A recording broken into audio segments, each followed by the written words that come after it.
তো hello' friends, কেনেকুৱা আছা? আশা কৰোঁ চব ভালে আছা। ফ্ৰেণ্ডছ, আজি এনেকুৱা এটা বনৰীক লৈ আহিছো, যিহেতু ছচিয়েল মিডিয়াত তাই মানে তুলপাৰ লগাইছে। তুলপাৰ মানে কি, বনৰীয়া চনৰীয়া আছে নহয়, য'তে ঘূৰি ফুৰে, কোনো ঠান ঠাই নাই আৰু। তাই কি কৰিলে, আমাৰ ইছলাম ধৰ্মৰ আজানক লৈ বেয়া মন্তব্য কৰিছিল।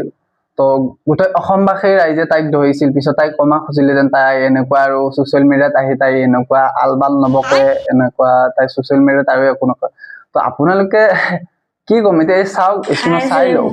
তাই খুজুতি উঠিছে। 5 ফ্ল'ৰলৈ উঠিছোঁ, আকৌ নামিছোঁ,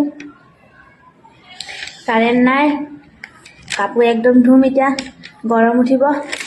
এই ফ্ৰকটোৱে চালা ভিডিঅ'টো আপোনালোকে। তো তাই বোলে তলত গৰম লাগিছে, বতাহ দিবলৈ বতাহ দিয়ে, আহক চব আহক, বতাহ দিয়ক তাইক।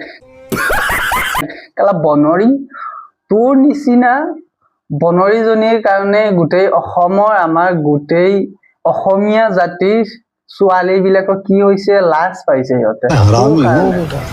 অসমত থাকি তইতো একো কৰিব নোৱাৰে, অসমৰ বাহিৰত গৈ তই আলবাল বকিছ। তো তোক সকীয়াই দিছো গোটেই অসমবাসীয়ে। তই এতিয়া তোৰ সময় আছে, ভাল হৈ যা, নহলে তোক